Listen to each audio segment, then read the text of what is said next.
बदलो बिहार नई सरकार के यात्रा में आया था यहाँ, तो एक तरीके से हमको हमारे विचार बोलने न देने के की मंशा से हमारी सभा का को यहाँ ध्वस्त करने का किसी ने विरोध रखा था।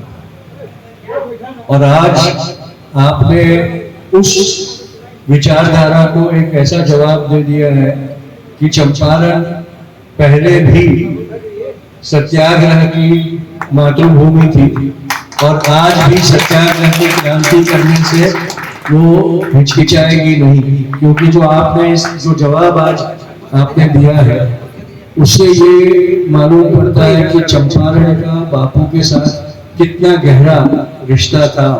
और वो व्यक्ति, जैसे सुनील जी ने कहा, कि एक व्यक्ति के साथ की बात नहीं थी, एक विचार के साथ का लगाव था, और वो विचार आज भी जीवित है। और उसको समर्थन में आप लोग सब, जो बापू ने कहा था कि भारत का दिल और हृदय वहां बसता है जहां सबसे गरीब आदमी बसता है, उसकी झोपड़ी में वो रहता है, और उसकी हमने हिफाजत करनी चाहिए। उसकी ताकत के कारण ही भारत को आज़ादी मिली है, और वो आज़ादी टिकेगी। और वो आपने साबित किया है कि चंपारण से आज भी अगर आज़ादी को खत्म करने का कोई भी साजिश की जाती है तो उसको खत्म करने, उसका विरोध करने के लिए चंपारण से ही वापस क्रांति खड़ी हो जाए। बहुत बहुत शुक्रिया आप सबका, जो आपने ये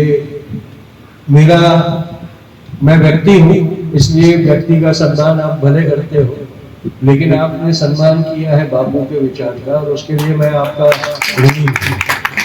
बहुत बहुत शुक्रिया।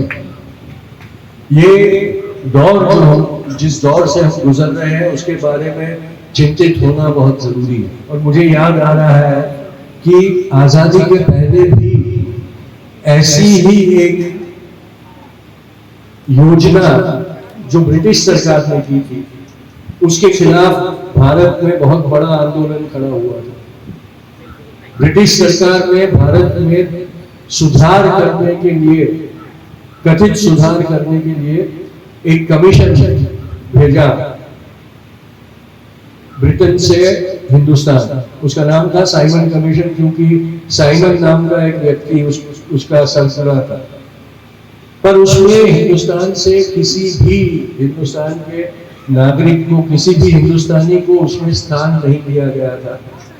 और इसलिए उस वक्त के जो सारे नागरिक थे, जो सारी पक्ष थे, उन्होंने उसकी मुखालफत की थी, उसका विरोध किया था, और बहुत बड़ा जन आंदोलन खड़ा हुआ था। साइमन गो बैक के नाम से, साइमन चले जाओ के नारे के साथ वो आंदोलन किया गया। हमारा बदनसीब ये है कि आजाद भारत की 78वीं सालगिरह जब हम मना रहे हैं, तब सरकार हम नागरिकों को उसी तरह से पेश आ रही है, के साथ उसी तरह से पेश आ रही है कि जिस तरह से ब्रिटेन की सरकार ने उस वक्त भारत के नागरिकों के साथ किया था, कि हम तुम्हारे लिए काम करने के लिए आ रहे हैं, लेकिन तुम्हें उसमें कोई प्रतिनिधित्व नहीं देंगे। ये जो सर वाला मामला है, सीए एनआरसी वाला मामला है, ये सारे मामलों में भारत की सरकार उसके नागरिकों को कहती है कि हम जो कहेंगे वो ही आपको मानना होगा, उसमें आपकी आवाज, आपके की बातों का कोई महत्व हम नहीं रखते हैं, हम मानते भी नहीं है। इसीलिए आजाद हिंदुस्तान में जब पहला आम चुनाव हुआ था, तो सरकार ने ये तय किया कि भाई 18 साल से तब 21 साल था, 21 साल का जो भी नागरिक होगा उसको मताधिकार दिया जाएगा। उसमें कोई भेदभाव नहीं किया जाएगा, कोई तफावत नहीं किया जाएगा। अगर वो 21 साल का है तो उसे मताधिकार मिल जाएगा और कोई प्रश्न नहीं पूछा जाएगा। आजाद भारत में ये पहली दफा हो रहा है कि सरकार नागरिकों से चुनौती दे रही है कि तुम साबित करो कि तुमको मताधिकार है कि नहीं। ये मताधिकार किसी की मेहरबानी नहीं है, ये मताधिकार हमें संविधान और आजाद भारत की सर्वप्रथम सरकार ने एक कानून के तहत हमको ये दिया था, और ये तय किया था कि आज के बाद अगर 21 साल का भारतीय नागरिक होगा तो उसे मताधिकार मिलेगा। ये सरकार हमसे मताधिकार छीन लेने की कोशिश कर रही है। बिहार में उन्होंने 65 लाख या 65 लाख वोटरों को खारिज कर दिया, कह दिया कि ये लोग जाली वोटर है। पर ये एक निष्पक्ष चुनाव का अधिकार देंगे तो मतदाता अपना गुस्सा दिखाकर हमको सत्ता में से बाहर करने का काम करेंगे अपनी मत की ताकत के साथ। इसलिए उस मत की ताकत उनके पास से ले ली है।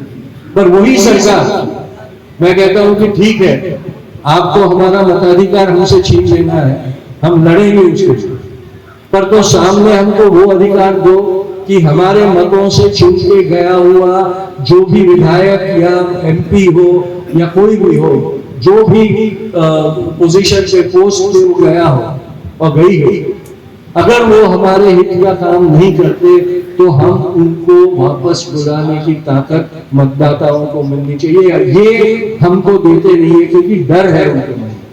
तो एक तरफ से वो लोग हमारा मत का अधिकार और हमारे मत की शक्ति को खत्म करने की काम कर रहे हैं, और दूसरी तरफ से उनके कुकर्मों की सजा हम ना दे सके, इसलिए उस अधिकार से भी हमको वंचित रखना चाहते हैं। ये हमें समझना बहुत जरूरी है कि किस तरह से इस लोकतंत्र को वो लोग खारिज और पंगु बनाने की कोशिश कर रहे हैं, और ये वो लोग कर रहे हैं जो जिन्होंने कभी भी लोकतंत्र पे विश्वास या भरोसा नहीं रखा, जिनको कभी भी लोकतंत्र मान्य नहीं था। आजादी के फौरन बाद आरएसएस और हिंदू महासभा के सरगनाओं ने 4 राजाओं के साथ मिलकर एक साजिश की थी कि हिंदुस्तान की सरकार का तख्ता पलट करके एक हिंदू राष्ट्र का निर्माण करके लोकशाही को खत्म करके 4-5 राजा और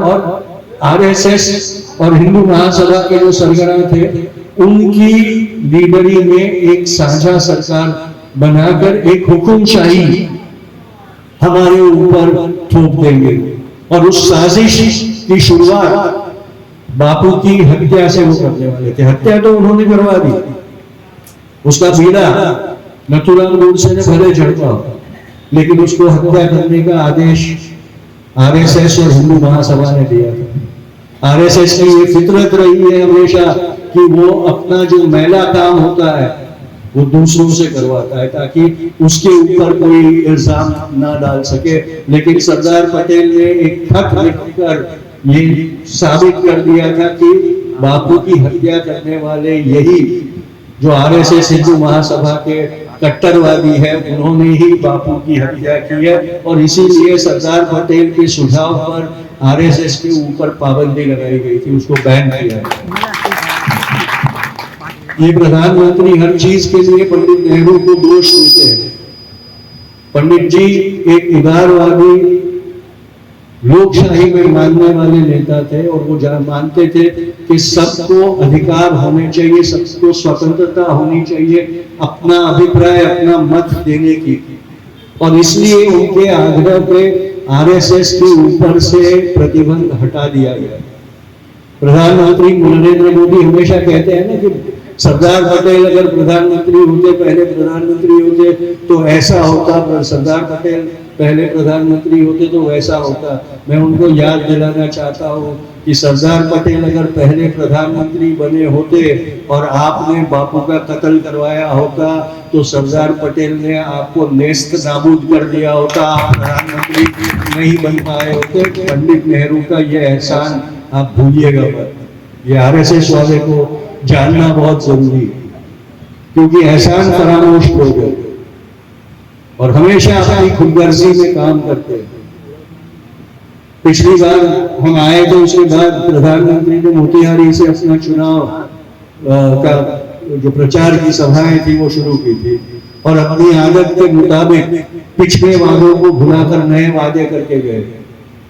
मुझे लगता है उन्होंने मोतिहारी को ये आश्वासन दिया है कि उनकी सरकार मोतिहारी को मुंबई बना देगी, ऐसा कुछ कहा है ना।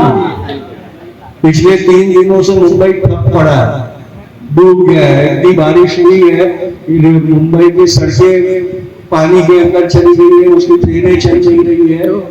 यानी प्रधानमंत्री की मंशा यह है कि मोतिहारी को भी डुबा दे, क्योंकि अपनी वो शक्कर की उनका कारखाना खुलवाने की का जो वादा था वो तो भूल गए। अब फीकी चाय पीते हैं, शायद चोरी चोरी उसमें चीनी डालते होंगे, पर अगर ईमानदार है तो उन्होंने फीकी चाय पीनी चाहिए, क्योंकि मोतिहारी के शक्कर कारखाने की शक्कर वाली चाय पीने वाले थे ना। तो ईमानदार है तो उन्होंने जब तक वो खुलता नहीं है तब तक फीकी चाय पीनी चाहिए, लेकिन चोरी की फितरत है इसलिए चोरी छुपे उसमें शक्कर डालते ही होंगे। तो ये जो उनके शब्द में ताकत नहीं है, उनके वादों में कोई आस्था नहीं, इन सारी चीजों को हमने याद रखना चाहिए। हमने लड़ते रहना पड़ेगा। हम जनता जनशक्ति पे बना हुआ ये राष्ट्र है। भारत को आजादी नेताओं के कारण नहीं मिली थी, वरना बापू, पंडित जी, नेताजी, सरदार साहब, मौलाना साहब ये लोग भाषण लेके चले जाते और आज की जनता की तरह उस वक्त की भी जनता जाके तालियां बजाके घर पर जाके बैठ जाती। भारत आजाद इसलिए हुआ कि उस वक्त के जो भारतीय नागरिक थे, जो हर घर में आज भी उनके पूर्वजों को पूजा जाता है। चंपारण में मुझे ये कहने की जरूरत नहीं है, क्योंकि हर घर में एक स्वतंत्रता सेनानी जरूर मिल जाएगा। वैसे जो स्वतंत्रता सेनानी थे, आम लोग उस वक्त के भारत के, उनके बलिदानों के कारण हमको आजादी मिली थी। और आज भी हमें वापस गुलाम बनाने की फितरत रखने वालों को हराने के लिए हमारे जो सामान्य सर्वसामान्य भारतीय नागरिक है, उनके ही क्रांति से ये भी लड़ाई हम जीत पाएंगे। और हमारे जो लोकतंत्र है और जो एक संवैधानिक लोकतंत्र है, उसकी हिफाजत भी करेंगे और उसको मजबूत भी हम करेंगे। और इसीलिए पिछले महीने भी मैं यहाँ आया था, इस बार भी वापस आपके बुलावे पर और आपके प्यार में मुझे इधर खींच के लाया है। ये इसी के लिए है कि हम वो लड़ाई लोकतंत्र को बचाए रखने की, लोकतंत्र को शक्तिशाली बनाने की लड़ाई जो है वो लड़ते रहे। ये सिर्फ बिहार चुनाव का मामला नहीं, वो लोग बिहार का चुनाव चुराने की कोशिश करते हैं, लेकिन उनकी मंशा है कि हमारे लोकतंत्र और हमारे संविधान पे ही डाका डाला है। और अब जैसे बापू की हत्या के वक्त किसी को उन्होंने वो बीड़ा दिया था कि भाई जाओ जाके हत्या कर दो, और नथुराम ने कर दी, उसी तरह लोकशाही की हत्या करने के लिए उन्होंने चुनाव आयोग को चुना और लोकशाही की हत्या करने का बीड़ा उन्होंने चुनाव आयोग को दिया। यही हमारा बदनसीब है कि जिस संस्था को हमने बनाया ताकि वो हमारे लोकतंत्र को मजबूत करे, उस लोकतंत्र की हिफाजत करे, वही संस्था आज गद्दार संस्था बन गई। और इस लोकतंत्र का को खत्म करने की साजिश में एक हत्यारे का स्वरूप, एक किरदार अदा कर रहे हैं। इसके खिलाफ भी हमें लड़ना होगा, क्योंकि हम चुनाव आयोग के नौकर नहीं है, चुनाव आयोग हमारा नौकर है। उसने सिर्फ ये काम करना है कि हमारे नागरिक अधिकार महफूज रखे, ये देखे, ये सुनिश्चित करे कि सत्ता के मद में कोई भी हमारे नागरिक अधिकारों का हनन ना कर सके। आज चुनाव आयोग अपने कर्तव्य से चूक रहा है, तब उसके खिलाफ बगावत करना भी हमारा फर्ज बन जाता है। बापू ने कहा था कि अगर सरकार जनता का हित ना करती हो तो उस सरकार के खिलाफ बगावत करना नागरिकों का कर्तव्य बन जाता है। उन्होंने ये भी कहा था कि वो बगावत करते वक्त नागरिकों ने ये ध्यान रखना बहुत जरूरी है कि उसका जो भी परिणाम भुगतना पड़े वो भुगतने की तैयारी होनी चाहिए। दूसरे शब्दों में हमें शहादत देनी पड़ेगी। और शहादत का मतलब ये नहीं है कि हम अपनी जान दे दें। शहादत का मतलब है कि उसकी जो भी सजा मिले वो निभाने को हम डरे नहीं, हिचकिचाए नहीं, और हमारी सजा भुगतने की ताकत से भी उनको हराए। अंग्रेज इसलिए नहीं हारा था कि 8 अगस्त 1942 के दिन बापू ने कहा कि चले जाओ, और अंग्रेजों ने कहा हाँ ठीक है महात्मा जी हम चलते हैं। अंग्रेज इसलिए हारा था कि सारे नेताओं के को उसी दिन गिरफ्तार करके जेलों में बंद करने के बावजूद उसके बाद 2.5 साल तक वो आंदोलन भारत के नागरिक चलाते रहे। अंग्रेज भारतीयों को गिरफ्तार करती रही और नागरिक रास्तों पे उतरते रहे। एक वक्त ऐसा आया कि अंग्रेजों के पास जेल नहीं बची थी कि कहां इनको हम गिरफ्तार करके रख सके। तब उनको ये ज्ञान हुआ कि अब हम इनके ऊपर राज नहीं कर सकते। अब ये लोगों ने अपने आप को स्वतंत्र कह दिया है, हमारी गुलामी करने से इनकार कर दिया। आज जिन्होंने पूरे आजादी के जंग के दरमियान अंग्रेजों के तलवे चाटे और अंग्रेजों की गोद में बैठकर आजादी की लड़ाई को कमजोर करने की साजिशें करते रहे, वो आरएसएस के लोग सत्ता में रहे, वो अंग्रेजों से कम नहीं। और इस बार हमारी लड़ाई अंग्रेजों के साथ की लड़ाई से भी ज्यादा बलिदान मांगेगी, क्योंकि हमको हमारे ही लोगों से लड़ना। तब तो हम परदेशियों से लड़ रहे थे, जिनका एक मुल्क था, उनको पता था कि हम चले जाएंगे। हमारी लड़ाई का मकसद ये नहीं है कि हम किसी को देश निकाला दे, जैसे वो लोग हमको कहा करते हैं ना हमेशा, पाकिस्तान चले जाओ, यहाँ चले जाओ, वहां चले जाओ। हम किसी को ये नहीं कहते कि आप कहीं चले जाओ, हम उनको कहते हैं बिगड़े हो सुधर जाओ।